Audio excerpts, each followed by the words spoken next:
నమస్తే అండి. జై వీరబ్రహ్మజీ. నమస్కారం తల్లి. లూనార్ ఎక్లిప్స్ చంద్రగ్రహణం అంటే ఇంతకుముందు నేను ఎప్పుడు ఇది మాట్లాడలేదు. ప్రతి గ్రహణానికి ఒక విశిష్టత ఉండి, ఆ గ్రహణం వల్ల డైరెక్ట్ ఇంపాక్ట్ అది చెడా, మంచా అనేది. గ్రహణం అంటే నార్మల్‌గా చెడు ప్రభావాలే యెస్. అంటారు. యెస్. అవి డైరెక్ట్‌గా జనాల మీద, ప్రజల మీద ఉంటదా? 21వ శతాబ్దంలో మనం ఉన్నాం. అత్యాధునిక సాంకేతిక పరిజ్ఞానంతో కూడినటువంటి వ్యవస్థలన్నీ మన చుట్టూ ఉన్నాయి. కానీ ఇంకా ఏమిటి ఈ మూఢ విశ్వాసాలన్నటువంటి ఆలోచనలు కూడా జనబాహుళ్యంలో మనకు కలుగుతూ ఉంటాయి. గ్రహణ సంబంధమైనటువంటి స్థితిగతి అంటే ఏమిటి? దీనికి సంబంధించినటువంటి సైంటిఫిక్ రీజన్స్ మనం చూద్దాం. హ్మ్. ఒక మనిషి శ్వాస వ్యవస్థ, రెస్పిరేషన్ సిస్టమ్, ఆ శ్వాసించేటువంటి విధానాన్ని బట్టి వీళ్ళు మెయిలా, ఫిమేలా డిసైడ్ చేసేటువంటి వ్యవస్థను శ్వాస వ్యవస్థ అంటారు. హ్మ్. యోగంలో కూడా, యోగ వాసిష్ఠంలో కూడా ఒక మనిషికి సంబంధించినటువంటి లింగ నిర్ధారణ జరిగేది కూడా శ్వాస నుంచి. ఈ విషయం మీకు ఆశ్చర్యం కలిగించవచ్చు. ఎవరైనా వ్యక్తి శ్వాసిస్తూ ఉన్నటువంటి సందర్భంలో హ్మ్. అతనికి సంబంధించినటువంటి ఉదర వితానం, పొట్ట భాగానికి సంబంధించిన సంకోచ సడలికలు వస్తూ ఉంటే వాళ్ళు మెయిల్. ఎవరి శ్వాస వ్యవస్థలోనైనా పక్కటెముకలు సంకోచ సడలికలు ఇస్తూ ఉంటే వాళ్ళు ఫిమేల్. ఇది మనిషికి సంబంధించినటువంటి శరీర నిర్మాణ సంబంధమైనటువంటి స్థితి. హ్మ్. దీనికి గ్రహణానికి ఏమిటి సంబంధం? హ్మ్. Coming to the point. ఎప్పుడైనా విశ్వంలో ఉన్నటువంటి చైతన్య శక్తి 100కు 100% ఈ భూమి మీదకు ప్రవహిస్తూ ఉంటే అది అత్యంత సాధారణమైనటువంటి సమయం. హ్మ్. మరి పౌర్ణమి, అమావాస్య అన్నటువంటి తిథులు వైదికమైనటువంటి పద్ధతిలో మూఢ విశ్వాసాలు అనుకుంటే, సైంటిఫిక్ రీజన్స్లో సముద్రాలకు సంబంధించినటువంటి ఆటుపోట్ల విషయంలో హ్మ్. తేడాలు ఎందుకు వస్తున్నాయి? పగటికి రాజు సూర్య భగవానుడు అంటాం, రే రాజుగా చంద్రుడిని చెప్తూ ఉంటాం. ఫోటోసింథసిస్ అనేటువంటి ప్రక్రియ కిరణజన్య సంయోగ క్రియ. కార్బన్ డైఆక్సైడ్ని ఉపయోగించుకుంటూ, హ్మ్. నీటిని ఉపయోగించుకుంటూ, మొక్కలు క్లోరోఫిల్ని ఉపయోగించుకుంటూ, ఎలాగైతే ప్రపంచంలో ఉన్నటువంటి విశ్వ మానవాళి కాదు, ఈ 84 లక్షల చరాచర జీవకోటికి అందించగలిగినటువంటి పరిస్థితి ఫోటోసింథసిస్ గురించి మనకు తెలుసు. గ్రహణ సంబంధమైనటువంటి స్థితిగతుల్లో విశ్వ చైతన్య శక్తి అన్నటువంటిది 100% నుండి 20%, 30%, 10% పడిపోతుంది. హ్మ్. వెంటనే ఈ విశ్వ చైతన్య శక్తి తగ్గిపోవటం వల్ల 84 లక్షల చరాచర జీవకోటికి సంబంధించినటువంటి అన్ని రకాలైనటువంటి విభాగాల మీద దీని యొక్క ప్రభావం ఉంటుంది. ఇట్స్ కాల్డ్ స్ట్రెస్ అనుకుందాం, ఒత్తిడి అనుకుందాం. హ్మ్. ప్రెగ్నెంట్ లేడీస్ ఉన్నారు, సాధారణమైనటువంటి సమయాల్లో వాళ్ళు బాగానే ఉంటారు. హ్మ్. వాళ్ళకు సంబంధించిన ఆహారం, వాళ్ళకు సంబంధించినటువంటి శ్వాస వ్యవస్థ, వాళ్ళకు సంబంధించినటువంటి అనాటమీ, శరీరంలో జరుగుతున్నటువంటి జీవక్రియలు వాళ్ళ గర్భస్థ శిశువు మీద పడుతూ ఉంటాయి. గ్రహణ ముర్రి అనేటువంటి విషయాన్ని మీరు చూస్తుంటారు. అవును. ఎందుకని సార్ అది ఎలా సైంటిఫికల్లీ ఎలా పాసిబుల్? ఎస్. అంటే చాలా మంది బయటకొచ్చి ప్రూవ్ గూడా చేశారు. గ్రహణం వల్ల ఏం అవ్వదు ఎస్ అన్నట్టు. ఎస్ సాధారణంగా ఏర్పడేటువంటి అన్ని గ్రహణాల వల్ల ఏమీ జరగకపోవచ్చు. హ్మ్.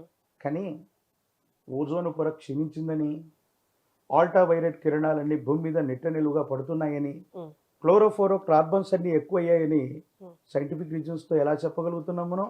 హ్మ్. అవి నిట్ట నిలువుగా భూమి మీదకి రావటం వల్ల విశ్వ మానవాళికి ఇబ్బంది ఉందని మనమే చెప్తున్నాం కదా. డిటెక్ట్ చేస్తున్నారు. ఎస్ ఎస్ చెప్తున్నాం కదా. హ్మ్. మరి అదే సైంటిఫిక్ రీజన్స్తో గ్రహణ సంబంధమైనటువంటి సందర్భంలో విశ్వ చైతన్య శక్తి తక్కువగా ఉన్నటువంటి సందర్భంలో జీవన క్రియల మీద మనం తీసుకునేటువంటి శ్వాసక్రియ దగ్గర నుంచి ప్రతి పనిలో కూడా మనం చేయాల్సినటువంటి పని ఎక్కువ అయిపోవటం వల్ల ఒత్తిడి అవుతుంది. హ్మ్. సో రిప్రొడక్షన్ సిస్టమ్కి మనం వెళ్ళినప్పుడు, హ్మ్. పిండోత్పత్తి జరుగుతూ ఉన్నప్పుడు, ఒక జీవి తనను పోలినటువంటి మరో జీవిని ఉత్పత్తి చేస్తున్నటువంటి సందర్భంలో ఈ స్ట్రెస్ మరింతగా ఎక్కువగా ఉంటుంది. కాబట్టి గర్భస్థ శిశువును మోస్తూ ఉన్నటువంటి వాళ్ళు ఈ గ్రహణానికి దూరంగా ఉండాలి, దీన్ని చూడకూడదను, కాస్త కొన్ని రకాలైనటువంటి స్థితిగతుల్లో వీటిని పాటించమని చెప్పారు. అంటే ఇవి పాటించడం వల్లే అన్నీ అయిపోతాయని కాదు. హ్మ్. ఏదైనా సమస్య రాకమునిపే, ప్రమాదం జరగకమునిపే నివారణ తీసుకోవటం అన్నటువంటిది ఇది. హ్మ్. ఒకవేళ పాటించే వాళ్ళు ఉన్నారు, హ్మ్. పాటించనిటువంటి వాళ్ళు ఉన్నారు. హ్మ్. మరి 21వ శతాబ్దంలో అత్యాధునిక సాంకేతిక పరిజ్ఞానంతో కూడినటువంటి వ్యవస్థలతో ఉన్నటువంటి మనం హ్మ్. ఎన్ని గంటలకి ఈ గ్రహణం ఏర్పడుతుంది, హ్మ్. ఎన్ని గంటలకి ఈ గ్రహణం అన్నటువంటిది ముగిస్తుంది, ఈరోజు నాసాను, ఇస్రోను ఖగోళానికి సంబంధించినటువంటి వేరే వ్యవస్థ చెప్తుంది. హ్మ్. కానీ 100 సంవత్సరాల క్రితం విద్యుత్ లేనటువంటి కాలంలో, చెప్పగలిగాం. కరెంటు దీపాలు లేనటువంటి కాలంలో ఎప్పుడు పౌర్ణమి వస్తుంది, హ్మ్. ఎప్పుడు అమావాస్య ఏర్పడబోతుంది, ఎప్పుడు గ్రహణాలు ఏర్పడతాయో కూడా చెప్పగలిగినటువంటి ఈ ఖగోళ శాస్త్రవేత్తల్ని మించినటువంటి ప్రభావం ఆ గణితాలు వేయగలిగినటువంటి సిద్ధాంతులు శతాబ్ది పంచాంగాల రూపంలో ఎప్పుడో చెప్పారు. సో 100 సంవత్సరాల క్రితమే ఈరోజు ఏర్పడేటువంటి పౌర్ణిమని, ఈరోజు ఏర్పడేటువంటి అమావాస్యని, ఈరోజు ఏర్పడేటువంటి గ్రహణాన్ని మనం మెజర్ చేస్తున్నామంటే సనాతనమైనటువంటి ధర్మంలో మీరు అనుకుంటున్నటువంటి అత్యాధునిక సాంకేతిక పరిజ్ఞానంతో కూడినటువంటి వ్యవస్థ అనుకోండి, మ్యాథమెటిక్స్ అనుకోండి, స్టాట్స్ అనుకోండి, మరొకటి అనుకోండి, వీటికంటే విభిన్నమైనటువంటి వేదగణితం మన దగ్గర ఎప్పుడు ఉంది. అలాగే ప్రతి గ్రహణం అనేది ఒకదానితో ఒకదానికి సంబంధం ఉండదు తీవ్రతలో కానీ. ఇప్పుడు వచ్చే గ్రహణం 18వ తారీఖున వచ్చే గ్రహణం ఎలా ఉండబోతుంది? 18వ తారీఖు సెప్టెంబర్ మాసం 2024 బుధవారం పౌర్ణమితో కూడినటువంటి చంద్రగ్రహణం. పౌర్ణమితో కూడిన చంద్రగ్రహణం అంటే పౌర్ణమి అంటేనే చంద్రుడికి సంబంధించింది. అమావాస్య రోజు వస్తే సూర్యగ్రహణం, పౌర్ణమి రోజు వస్తే అది చంద్రగ్రహణం. జనరల్ గా గ్రహణాలు ఆ రెండే ఉంటాయి. ఈ చంద్రగ్రహణానికి ఉన్నటువంటి స్థితిగతి ఏంటంటే ఇది భారతదేశంలో కనిపించే అవకాశం లేదు. సో భారతదేశంలో కనిపించదు కాబట్టి ఎవరు కూడా ఎటువంటి నివారణోపాయాలు తీసుకున్నా తీసుకోకపోయినా వాటి వల్ల వచ్చేటువంటి విపత్తులు ఏవి లేవు. కాకపోతే ఇది ప్రత్యేకమైంది. ఎందుకు ప్రత్యేకమైంది? ఈ మాసాన్ని ఏమని పిలుస్తాం? భాద్రపద మాసం అని పిలుస్తాం. ఆ మాసానికి ఆ పేరు ఎట్లా వచ్చింది? భాద్రపద మాసం అంటే ఉత్తరాభాద్ర పూర్వభాద్ర నక్షత్రాల్లో పౌర్ణిమ ఏర్పడితే భాద్రపద మాసం. అసలు చైత్రమాసం అంటే చిత్తా నక్షత్రయుత పౌర్ణిమ చైత్రమాసం. వైశాఖం అంటే విశాఖ నక్షత్రయుత పౌర్ణిమ వైశాఖం. అంటే ఆ రోజు ఆ నక్షత్రానికి దగ్గరగా పౌర్ణిమ ఏర్పడితే తెలుగు నెలల ప్రకారం మనకు ఇంగ్లీష్ నెలలు జనవరి, ఫిబ్రవరి, మార్చిలో 30 రోజులు, 31 రోజు, లేకపోతే ఫిబ్రవరిలో 88 రోజులు, 29 రోజులు కాన్స్టెంట్గా ఉంటాయి. కానీ తెలుగు మాసాలు అలాగా ఉండవు. అధిక మాసం, అల్పమాసం ఇవన్నీ మనం చెప్తూ ఉంటాం. ఈ అధిక మాసం, అల్పమాసం అనేటువంటిది ఎందుకు ఏర్పడుతుంది? ఆ నెలలకి ఆ పేర్లు ఎట్లా వచ్చాయంటే పౌర్ణిమ, అమావాస్య లేదా ప్రశస్తవంతమైనటువంటి తిథులు ఏర్పడేటువంటి విధి విధానాన్ని బట్టి మన పూర్వీకులు వాటికి ఆ పేర్లు పెట్టారు. ఇది భాద్రపద మాసం. మరి పౌర్ణమి ఎప్పుడు వస్తుంది? ఉత్తరాభాద్ర పూర్వభాద్రతో కూడినటువంటి నక్షత్రాలకు దగ్గరగా పౌర్ణమి వస్తుంది. సరిగ్గా ఈ భాద్రపద మాసం ఈ పౌర్ణిమ నుండి రాబోయే 15 రోజుల్ని మహాలయ పక్షాలు అంటారు. గతించిపోయినటువంటి పితృదేవతలు. మీ పేరు ఏమిటి అంటే మీరేం చెప్తారు? ఫర్ ఎగ్జాంపుల్ మీ పూర్తి పేరు చెప్పండి. హర్షిని కోడూరు. ఆ కోడూరు అన్నటువంటిది మీ ఇంటి పేరు. అది మీకు ఎలా వచ్చింది? పూర్వీకుల నుంచి. పూర్వీకుల నుండి మనందరికీ కూడా ఆస్తిపాస్తులు వస్తాయో లేదో తెలీదు. మన కుటుంబానికి సంబంధించినటువంటి గోత్రనామాలు రావటానికి మన పూర్వీకులు కారణమవుతారు. ఆత్మావై పుత్రనామ అసిహి. తండ్రి యొక్క ఆత్మ కుమారుడిగా జన్మిస్తుంది. ఆ కుమారుడు లేదా కుమార్తె ద్వారా సంతతి వృద్ధి చెందుతూ ఉంటుంది. మన కుల గోత్రానికి సంబంధించినటువంటి ఐడెంటిటీకి సంబంధించిన పెద్దలు గతించిపోతే పితృదేవతలని పిలుస్తాం. ఈ భాద్రపద మాస పౌర్ణిమ నుండి రాబోయేటువంటి 15 రోజుల్ని కూడా మహాలయ పక్షంగా మనం పిలుస్తాం. విశేషవంతమైనటువంటి స్థితిగతుల్లో గతించిపోయినటువంటి పితృదేవతల ఆత్మశాంతి లేకపోయినా మనం భగవంతుడికి బాగా పూజలు చేస్తూ ఉంటాం. ఎన్నో పూజాది క్రతువులు చేస్తాం, ఎన్నో యజ్ఞ యాగాది క్రతువులు చేస్తాం. కానీ మీకున్న ప్రాబ్లమ్స్ మళ్ళీ రెక్టిఫై చేసుకోలేక ద్విగుణీకృతం అవుతుంటాయి, రెట్టింపు అవుతూ ఉంటాయి. మీరు ఒక ప్రాబ్లంతో ఉన్నారు, భగవంతుని మీరు పూజించారు, ఏదో యజ్ఞయాగాది క్రతువును చేయమని ఎవరో చెప్పారు, చేసినటువంటి దగ్గర నుంచి ఒక ప్రాబ్లం కాస్త 4. ఇలాంటి సిచ్యుయేషన్స్తో చాలా మంది బాధపడుతుంటారు. భగవంతుని పూజించటం వల్ల, భగవంతుని పూజించకపోవడం వల్ల వాళ్ళు పగబట్టు, వాళ్ళు అనేక రకాలైనటువంటి పరిస్థితుల్లో మన మీద ఆ ప్రభావాన్ని చూపెట్టరు. దేవుడు పగబట్టడు కదా. అసలు భగవత్ తత్వం అంటే అర్థం ఏంటి? 84 లక్షల చరాచర జీవకోటిలో ప్రతిదాన్ని తన బిడ్డగా చూడగలిగిన లక్షణం దేవతా స్వరూపం. కానీ మనకొచ్చే కష్టాలకి, మనకొచ్చే కర్మలకి, మనకొచ్చే ఇబ్బందులకి భగవంతుడికి సంబంధం లేదు. ప్రకృతి దీని మూలం. ఇట్ మీన్స్ మీరు వరికి సంబంధించినటువంటి వడ్లు విసిరారు, శనగ ముక్కలు రావట్లేదుగా. సో మనం చేసినటువంటి కర్మ ఫలితాలను బట్టి మంచో చెడో, కంఫర్ట్సో, ఇబ్బందులు, కష్టాలు మన దైనందిన జీవితంలో వస్తాయి. కానీ భగవంతుడికి వీటికి సంబంధం లేదు. కేవలం పూజాది క్రతువులు చేయనంత మాత్రం చేతను, మొక్కులు చెల్లించని మాత్రం చేతను మర్చిపోవటం వల్ల భగవంతుడు దేవతా స్వరూపం మీ మీద పగబట్టాడు. కానీ గతించిపోయినటువంటి మీ తల్లిదండ్రులు, వాళ్ళకి మీరు సరిగ్గా శుశ్రూషలు చేయక, వాళ్ళని మీరు సరిగ్గా చూసుకోక, ఏ కారణం వల్ల అయినా అంతిమ సంస్కారాలు సరిగ్గా జరగక, పూర్వీకులైనటువంటి గతించిపోయినటువంటి వ్యక్తులు ఎవరైనా, తాతయ్య గారు అవ్వచ్చు, పూర్వీకులు అవ్వచ్చు, ఎవరైనా అవ్వచ్చు, వాళ్ళ ఆత్మశాంతి లేకపోతే సనాతనమైనటువంటి భారతావనిలో మాత్రమే పునర్జన్మలకు సంబంధించినటువంటి అంశాల గురించి మనం చెప్తాం. పుట్టిన ప్రతి జీవి మరణిస్తుందని, మరణించిన ప్రతి వారు కూడా మళ్ళీ పుడతారని, ఈ పునర్జన్మలకు సంబంధించినటువంటి ఈ థియరీ, ఈ ఫిలాసఫీ మన సనాతనమైనటువంటి ధర్మంలో ఉంది. మిగతా శాస్త్రాలు, పాశ్చాత్య శాస్త్రవేత్తలు, చార్లెస్ డార్విన్ లాంటి వాళ్ళు కూడా జీవ పరిణామ సిద్ధాంతాన్ని తీసుకుంటే సనాతన భారత సంస్కృతిని, అందులో ఉన్నటువంటి విభిన్నమైనటువంటి స్థితిగతులను వాళ్ళు చూస్తారు. ఉన్నటువంటి ఈ పౌర్ణిమ నుండి రాబోయేటువంటి అమావాస్య వరకు ఉన్నటువంటి ఈ 15 రోజులు పితృ సంబంధమైనటువంటి గడియలు. వీటిని మహాలయ పక్షాలుగా చెప్తారు. గతించిపోయినటువంటి పితృదేవతల్ని ఒకసారి ఆరాధించండి. అవకాశం ఉంటే వాళ్ళు బ్రతికున్నప్పుడు మనం చూసుకోకపోయి ఉంటే పశ్చాత్తాప భావనతో వాళ్ళని ప్రేయర్ చేయండి.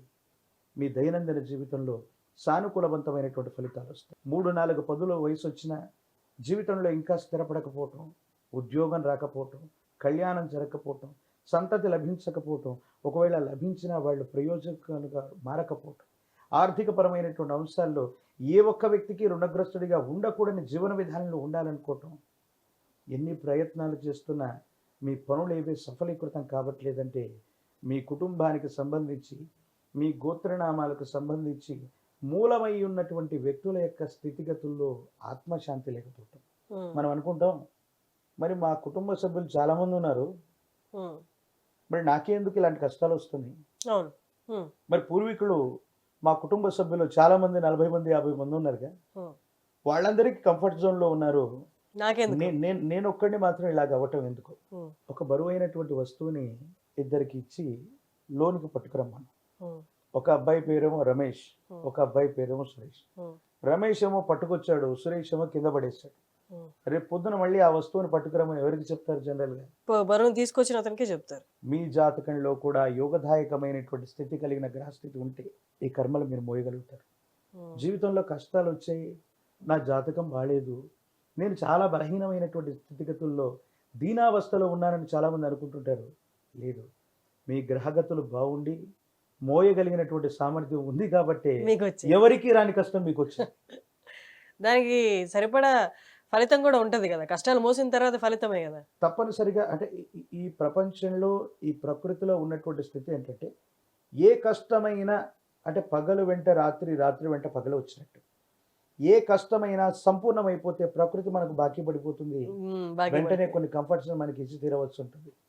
మీరు 100 కోట్ల విలువైనటువంటి ఒక ప్రాజెక్ట్ చేయాలని మీ మనసులో ఆలోచన ఉందనుకోండి, మీరు అనుకుంటుంటారు, నా మనసులో చాలా ఆలోచనలు ఉన్నాయి, 100 కోట్ల రూపాయల విలువైనటువంటి వ్యవస్థను నేను వ్యవస్థీకృతం చేయాలనుకుంటున్నాను, కానీ నా దగ్గర 100 కోట్లు లేవని. అవసరం లేదు. 100 కోట్ల విలువైన సంకల్ప బలం మీకుంటే ప్రకృతి ఆ వనరులను సమకూరుస్తుంది. ఇది నేచర్ లో ఉన్నటువంటి సీక్రెట్. గురుజీ, గ్రహణం వస్తే ఖచ్చితంగా రాశుల గురించి మాట్లాడతారు. ఇప్పుడు ఈ గ్రహణాల గురించి మాట్లాడేటప్పుడు ప్లానెట్స్ గురించి మాట్లాడతారు. 7 ప్లానెట్స్, ఒక్కొక్క వారం ఒక్కొక్క ప్లానెట్ అన్నట్టు మాట్లాడతారు.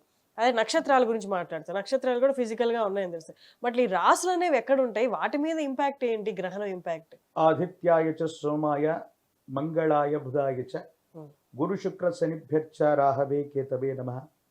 7 రోజులకు సంబంధించి 7 గ్రహాలతో పాటుగా మంగళవారం పూట కేతువుని, రాహుకి ఆదివారం పూట కూడా ఆధిపత్యం ఇవ్వటం వల్ల ఛాయాగ్రహాలైనటువంటి రాహుకేతువులతో కలిపి మొత్తం 9 గ్రహాలు రాశులు అన్నారు. నక్షత్రాలకు సంబంధించి 27 నక్షత్రాలు, ఒక్కొక్క నక్షత్రానికి 4 పాదాల చొప్పున. ఈ మొత్తాన్ని గుణీకరిస్తే 108 పాదాలతో కూడినటువంటి ఒక నక్షత్ర వ్యవస్థని 12 రాశులుగా ద్వినీకృతం చేశాడు. ఇవి ఎక్కడ కనిపిస్తున్నాయి? Come to the point. ఇప్పుడు మీ ముందున్నటువంటి కృష్ణమాచార్య అనబడేటువంటి నేను, కృష్ణమాచార్య అనబడేటువంటి నేను బ్రతికే ఉన్నానా? బ్రతికే ఉన్నానా? బ్రతికే ఉన్నారు. Are you correct? yes. నా శరీరంలో హృదయం, నా శరీరంలో ఊపిరితిత్తులు, నా శరీరంలో మెదడు ఇవన్నీ ఉన్నాయా? ఉన్నాయి. ఎలా తెలుస్తాయి మీకు? స్కాన్. Scan or x-ray. నన్ను స్కాన్ చేస్తే నా శరీరంలో ఎక్కడ డిఫెక్ట్ ఉంది, ఉమ్, నిజంగా సంపూర్ణమైన అవయవాలు ఉన్నాయో లేదో చెప్పండి. ఉమ్, కృష్ణమాచార్యగా పిలువబడేటువంటి నేను ప్రాణంతో ఉన్నటువంటి ఈ ప్రాణశక్తికి మూలమైనటువంటి అవయవం ఏంటి? ఉమ్, ఏ అవయవంలో నా ప్రాణం ఉంది? ఉమ్, ప్రాణం ఏ రూపంలో ఉంది? ఎలా ఉంటుంది? మెజర్ చేయగలిగినటువంటి సైంటిస్ట్ కానీ, మెజర్ చేయగలిగినటువంటి పరికరం కానీ, వైద్య వ్యవస్థ కానీ ఈ భూమి మీద ఉందా? లేదు. ప్రాణాన్ని చూసి అది లేదు. సో మరి సైన్స్ అది ప్రాణం ఎక్కడుందో చెప్పలేనప్పుడు ఉమ్, ప్రాణశక్తి ఉందని మనం ఎట్లా అంగీకరిస్తాం? ఉమ్, సో ఇది లేనంత మాత్రం చేత ప్రాణం లేదని కాదుగా. రక్తంలో ప్రాణం ఉంటుంది అనుకుంటే మరి రక్తాన్ని వేరొకరికి డొనేట్ చేస్తున్నాం, ప్రాణం పోతుందా? పోవట్లేదు. హార్ట్లో ఉందనుకుంటే హార్ట్ను కూడా మళ్ళీ ట్రాన్స్ప్లాంటేషన్ చేస్తున్నాం, ఉమ్, దాంట్లో కూడా లేదుగా. ఉమ్, అంటే శరీరంలో ఏ వ్యవస్థనైనా ట్రాన్స్ప్లాంటేషన్ చేసే పరిస్థితి ఉంది, అవును. కానీ ప్రాణశక్తి ఎక్కడుందో ఉమ్, తెలియనటువంటి పరిస్థితుల్లో మనం. ఉమ్, ఇలాగే నక్షత్రాలు, ఇలాగే గ్రహాలు, ఉమ్, ఇలాగే కొన్ని రకాలైనటువంటి స్థితిగతులు మనకి విజిబిలిటీ లేవని మనం అనుకుంటాం. ఉమ్, కానీ ఈ సృష్టిలో ఉన్నటువంటి రహస్యం ఏంటో తెలుసా? Hmm. రహస్యంగా జరగబడిందే సృష్టి, అదే సృష్టి రహస్యం. కాబట్టి రహస్యంగా జరగబడింది yes, yes, yes, yes. రహస్యంగా జరగబడిందే సృష్టి, అదే అదే సృష్టి. సృష్టి రహస్యం. సో అందుకే ఇప్పుడు చూడండి, చంద్రుడికి సంబంధించినటువంటి స్థితిగతుల్లో రిప్రొడక్షన్ సిస్టమ్స్ అన్నీ కూడా రాత్రి వేళ జరుగుతాయి. పుష్పాలు వికసించటం, వికసించినటువంటి పుష్పాల్లో పళ్ళు, కాయలు, గింజలు ఇవన్నీ కూడా ఏర్పడటం, ఇవన్నీ కూడా రహస్యంగా జరిగేటువంటి ప్రాసెస్ అన్నీ ఎప్పుడో రాత్రి సమయంలో జరుగుతాయి. ఉదయం చూడగానే పుష్పాలు వికసించి ఉంటాయి, కాయలు ఏర్పడి ఉంటాయి, పళ్ళు ఏర్పడి ఉంటాయి. ఇవన్నీ కూడా ఒక నిర్ణీతమైనటువంటి సమయంలో ఏర్పడుతుంది. అందుకే రహస్యంగా జరగబడిందే సృష్టి, అలా జరిగిందే సృష్టి.